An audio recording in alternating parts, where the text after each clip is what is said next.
Quais foram os maiores desafios enfrentados por vocês? Cara, da minha parte, eu posso dizer que foi um processo prazeroso, porque foi um processo de descoberta sobre um assunto sobre o qual eu queria aprender, né? Eu queria descobrir. Então, foi uma jornada pessoal, né? De várias formas, jornada pessoal, uma jornada existencial. Então, eu falo, né, sobre a instituição que eu integro, né? Eu tenho uma relação muito especial com a minha profissão, né? Eu me alistei no serviço militar obrigatório, aquilo transformou minha vida e eu quis entender um pouco mais sobre aquele mundo.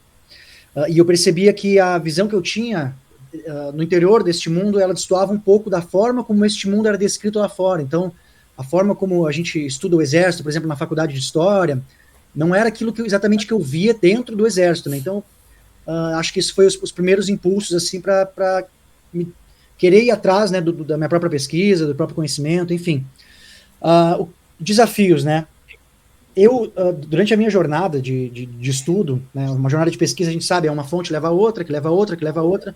Eu sempre fui muito crítico aos livros que eu lia, né? Na medida em que eu fui aumentando meu repertório, eu comecei a eu mesmo trazer apontamentos para os livros que eu lia, dizendo, poxa, tá faltando essa informação, né?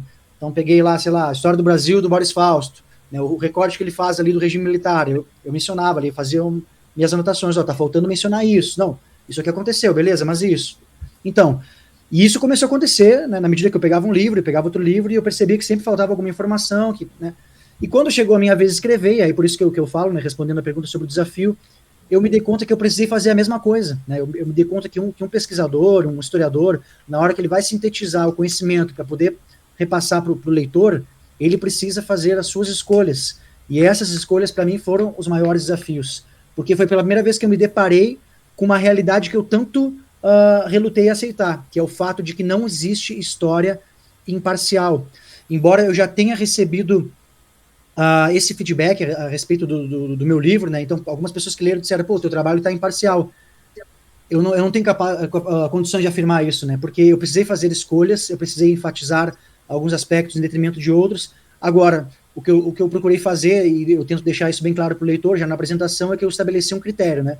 Então, o critério, no caso do meu livro, como o próprio nome já insinua, né? O que você ainda não sabe sobre 1964, eu tentei enfatizar aquilo que eu considero menos debatido no cenário, né? Na mídia, nos ambientes dos espaços acadêmicos. Então, essa foi a minha linha, foi meu norte. Mas, no primeiro momento, foi difícil aceitar isso. Poxa, eu vou precisar ter que admitir que eles estavam certos quando me diziam que não existe imparcialidade, né? O meu livro, ele também tenta provar alguma coisa, ele também tem um objetivo. Então, digamos assim, feliz por aprender, portanto, né, não dá para dizer que assim foi um desafio que foi interessante, assim como outros que se apresentaram na jornada e que a gente pode prolongar aí nas próximas respostas. Não vou me alongar para não tirar o tempo do Roner aí. Ok. Vamos lá. Desafio, né? Qual foi o desafio para escrever um livro, né? Para mim, eu já até conversei com o Bender em outros momentos.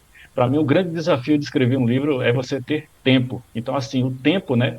Ele é uma variável que vai influenciar bastante no término do seu livro, no decorrer dele, no processo, né? Que você vem escrevendo ele.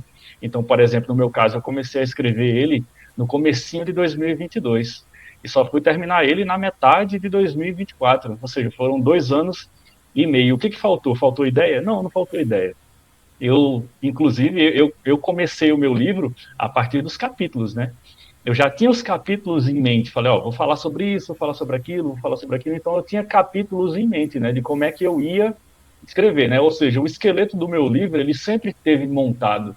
Sempre faltou o quê? Sempre faltou eu ter tempo suficiente para poder preencher esses capítulos, né? Ou seja, o miolo do livro, o conteúdo dele, né? Porque você trabalha, entendeu? Aí vamos lá, você chega em casa, aí você tem que fazer janta, aí você tem que ir na academia, se for o caso, se não for o caso de ir na academia, mas você tem que cuidar dos seus filhos, você tem que lavar o prato, aí você tem que lavar a roupa, aí você tem que recolher a roupa, aí você tem que estender a roupa, aí você tem que dobrar a roupa, aí você tem que guardar ela, aí você tem que lavar os pratos, aí você tem que botar a criança para dormir, aí você tem que planejar como é que vai ser o seu dia, se você tiver e-mails, você tem que checar seu e-mail, você vai ter que depois dar uma checada nas suas redes sociais, ver se alguém importante não te mandou uma mensagem, ver se nada aconteceu, ver o grupo da sua família, ou seja, etc, etc, etc. A gente pode ficar a noite inteira debatendo aqui o que você faz quando você chega em casa.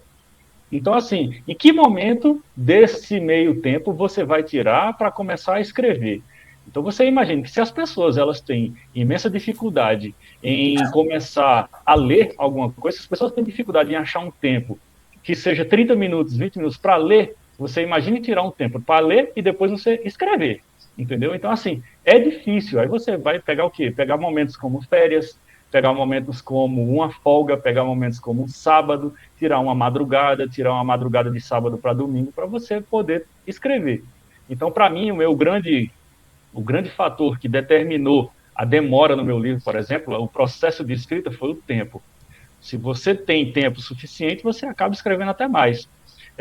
Fica como informação aqui, eu já estou escrevendo um segundo livro, e se eu tivesse tempo, de repente eu já teria até saído. Mas falta tempo, você precisa de tempo, porque todo mundo tem que trabalhar, entendeu? As pessoas precisam. Pessoas comuns, como todo mundo, inclusive nós aqui também, precisamos trabalhar, entendeu? O valor do trabalho ele é muito alto. E devido a isso, você acaba tendo tempo escasso. O tempo ele é escasso, né? E quando você tem um pouco mais de tempo, ou um tempo de sobra, você se dedica a alguma coisa. Então, para mim, né, finalizando aqui, para mim, a minha maior dificuldade em finalizar o meu livro, no processo de escrita dele, foi o tempo. O tempo realmente foi um fator decisivo em ter escrito ele mais cedo ou mais tarde. Entendido. E eu pensava exatamente que seria mais difícil encontrar o conhecimento, né? Que é exatamente a próxima pergunta aqui para vocês. Se passaram por dificuldades para encontrar o conhecimento para escrever os livros. Cara, isso aí é o grande dilema, né? No caso, no trabalho de pesquisa ali, de história. E aí eu não posso deixar de falar uma frase muito interessante do Hélio Gaspari, que é uma referência, né, nesse assunto que eu pesquiso. O Hélio Gaspari, ele é autor de uma coleção aí chamada Ilusões Armadas. A gente encontra frequentemente nas livrarias, né? A ditadura encurralada, a ditadura derrotada, enfim. E ele diz o seguinte, que para cada 10 livros publicados sobre 1964, 9 foram escritos por oposicionistas, por guerrilheiros, por familiares de guerrilheiros, por políticos que foram perseguidos, e um desses 10 é uma memória dos militares. Então, veja só, eu querendo entender a perspectiva dos militares. Aí voltamos à pergunta anterior, fazendo ela com essa, né? Um grande desafio encontrar a resposta que eu estava procurando, a pergunta que eu estava procurando responder, né? A resposta para a pergunta. Qual é a visão dos militares? O que explica o movimento, né, de tropas no 31 de março de 1964, o regime militar instaurado durante 21 anos, a repressão, né, empreendida contra a guerrilha urbana, a guerrilha rural. Então, assim, essa história é tão complexa e ela é nos transmitida de uma forma tão maniqueísta que isso me prejudicou e acabou sendo também um incentivo para querer entender, querer ir atrás, né? Então, em termos de fontes, de buscar essas respostas, eu posso dizer que foi um desafio, né? E também posso dizer que foi um incentivo, né? Poxa, né, tem alguma coisa errada aqui, quero tentar entender. Não é que a perspectiva dos militares não exista, né, e não tenha sido publicada. Acontece que ela foi menos disseminada, ela é menos presente nos ambientes acadêmicos, ela é menos referenciada em artigos. Quando referenciada, ela tem ali o seu devido recorte, né, a fins de sei lá, comprovar a tese ali, né, que o mestre, que o doutor, que o pós-graduando está tentando comprovar. Então, nesse sentido, foi um desafio, né? Eu precisei realmente empreender ali uma jornada em sebos, né?